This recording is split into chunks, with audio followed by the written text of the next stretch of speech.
आज हम डिस्कस करेंगे partial sums of an infinite series. Suppose कि हमारे पास एक सीक्वेंस है, for example 1, 1/2, 1/4, 1/8 and so on. अब अगर इसकी हमने सीरीज़ बनानी है तो हमें पता है हम इसके एलिमेंट्स को ऐड कर देंगे 1 + 1/2 + 1/4 + 1/8 plus up to so on. अब बिकॉज इसके एलिमेंट हमारे पास कहीं स्टॉप नहीं कर रहे, जैसा कि हम देख सकते हैं, तो वी नो कि ये एक हमारे पास इन्फिनिट सीरीज़ है। बट द क्वेश्चन इज़ कि अगर हमारे पास इन्फिनिटली मैनी नंबर्स हैं तो फिर हम उनका सम कैसे ले सकते हैं? तो इसका आंसर हमारे पास ये है कि हम इन सब को ऑल एट वंस ऐड नहीं करेंगे, हम इनको few elements at a time लेंगे, देन हम इनको ऐड करेंगे। तो इसलिए हम इसे पार्शियल सम कहते हैं, बिकॉज हम only a part of the series लेते हैं, देन हम उसको ऐड कर लेते हैं। तो हम पार्शियल सम्स की एक सिंपल सी डेफिनेशन देख लेते हैं कि हमारे पास पार्शियल सम्स क्या होते हैं। देखिए, हमारे पास nth पार्शियल सम होगा, nth पार्शियल सम। इसका क्या मतलब है हमारे पास? इसका मतलब है कि हम ऐड करेंगे only the first n elements. n elements को हम ऐड करेंगे तो वो हमारे पास nth पार्शियल सम होगा। तो अगर हमारे पास सीरीज़ थी summation from k is equal to 1 up to infinity, और हम सम ले रहे थे a सब k का, तो ये हमारे पास एक सीरीज़ थी, ठीक है, जिसमें हम ये k की जगह फर्स्ट एलिमेंट ऐड करेंगे अप टू हमारे पास इन्फिनिट एलिमेंट्स हैं, उनको हम सम ले रहे हैं। इस समेशन नोटेशन को थोड़ा हम ब्रेक डाउन करके एक बार देख लेते हैं। देखें, ये हमारे पास a सब k है, तो जब k हमारे पास 1 होगा तो इसका मतलब है हमारे पास a सब 1 आ जाएगा। देन समेशन नोटेशन का मतलब है कि ये जो हमारे पास लोअर लिमिट है k इज़ इक्वल टू 1, और ये जो अपर लिमिट है k is equal to infinity, तो हमने k इज़ इक्वल टू 1 से लेकर इन्फिनिटी तक जितने एलिमेंट्स हैं उन सबको ऐड करना है, ठीक है। तो सबसे पहले हम लोअर लिमिट पुट करते हैं, a सब 1 प्लस a सब 2 देन a सब 3।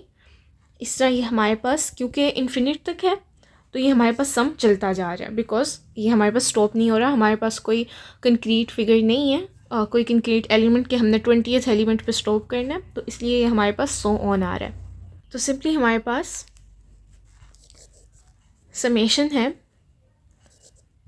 a सब के सीरीज़ की, हमारे पास from k is equal to 1 up to infinity. तो ये हमारे पास एक सीरीज़ है, तो इसका nth पार्शियल सम हमारे पास क्या होगा? इसका nth पार्शियल सम हमारे पास इक्वल होगा s सब n से हम उसे डिनोट करते हैं। तो ये हमारे पास first element plus second element plus up to the nth element a sub n, यानी कि फर्स्ट एलिमेंट से लेकर nth एलिमेंट तक का पार्शियल सम हमारे पास होगा s सब n। तो इसको हम इस तरह भी समझ सकते हैं कि पार्शियल सम अगर हमारे पास इस कॉलम में है तो इसका मतलब क्या है? मीनिंग कि देखें, जो फर्स्ट पार्शियल सम है वो हमारे पास सम है, सम ऑफ फर्स्ट टर्म, यानी कि जो हमारे पास फर्स्ट एलिमेंट है उसका सम। अगर हमारे पास सेकंड पार्शियल सम है तो इसका मतलब है सम ऑफ फर्स्ट 2 टर्म्स, पहले 2 टर्म्स का सम हमारे पास। इसी तरह थर्ड पार्शियल सम हमारे पास होगा सम ऑफ फर्स्ट 3 टर्म्स। इसी तरह हमारे पास अगर nth पार्शियल सम है तो वो हमारे पास होगा सम ऑफ फर्स्ट n टर्म्स। अब हम इसके एग्जांपल भी देख लेते हैं कि फॉर एग्जांपल हमारे पास एक सीरीज़ है 1 + 1/2 + 1/4 + 1/8 + 1/16 अप टू सो ऑन। ये हमारे पास एक इन्फिनिट सीरीज़ है। तो अब हम इसका फर्स्ट पार्शियल सम कैलकुलेट करते हैं, s सब 1 तो ये हमारे पास क्या होगा, ये हमारे पास फर्स्ट एलिमेंट का सम यानी कि ये हमारे पास 1 ही आ जाएगा। इसी तरह हमारे पास सेकंड पार्शियल सम जो है हमारा वो होगा 1 + 1/2, ये हमारे पास आ जाता है 1.5। इसी तरह हम थर्ड पार्शियल सम निकालें तो 1 + 1/2 + 1/4 = 1.75। अब हम फोर्थ पार्शियल सम निकालते हैं, 1 + 1/2 + 1/4 + 1/8, ये हमारे पास आ जाता है 1.875। इसी तरह फिफ्थ पार्शियल सम निकालें, 1 + 1/2 + 1/4 + 1/8 + 1/16 = 1.937। ओके, अब इसमें आपने एक पैटर्न नोट किया होगा। देखिए पहले 1.5, देन 1.75, 1.8, 1.9। तो अगर आप देखें तो ये हमारे पास जा रहा है क्लोज़र एंड क्लोज़र टू 2, ये हमारे पास 2 को अप्रोच कर रहा है। तो इसका मतलब है कि हम डिफ़ाइन कर सकते हैं कि जो हमारा सम ऑफ इन्फिनिट सीरीज़ है ये हमारे पास 2 को अप्रोच कर रहे हैं। बट ये 2 हमें ऐसे नहीं मिलेगा, अगर हम इन्फिनिटली मैनी नंबर्स को ऐड करें तो ये 2 हमें नहीं मिलेगा। ये हमें पार्शियल सम्स की लिमिट की वजह से मिला है। तो पार्शियल सम्स हमारे पास मैटर क्यों करते हैं, बिकॉज हम पढ़ते हैं कन्वर्जेंस, हमने कन्वर्जेंस का आइडिया देखा है। तो जो पार्शियल सम्स हैं हमारे पास, तो अगर हमारी सीरीज़ है 1 से लेकर इन्फिनिटी तक, हमारे पास इन्फिनिट सीरीज़ है, तो ये कन्वर्ज कब करेगी हमारे पास, ये हमारे पास कन्वर्ज करेगी अगर हमारा जो सा पार्शियल सम है nth पार्शियल सम वो एक लिमिट l को अप्रोच कर रहा है। जैसे जैसे हमारा n इन्फिनिटी को अप्रोच कर रहा है, मतलब जैसे जैसे हम अपने सीरीज़ के नंबर्स को बढ़ाते जाएंगे वो हम इन्फिनिट नंबर्स पर चले जाएंगे अपने सम में, और वो सम हमारे पास एक स्पेसिफिक लिमिट को अप्रोच करेगा, देन हमारी सीरीज़ कन्वर्ज कर रही होगी। इसका मतलब यही है कि हम मोर एंड मोर टर्म्स लेते जाएंगे तो उनका पार्शियल सम एक फिक्स्ड नंबर को अप्रोच करेगा। तो अगर ऐसा नहीं होता तो फिर इसका क्या मतलब है, तो इसका मतलब है कि हमारी सीरीज़ डाइवर्ज कर रही है।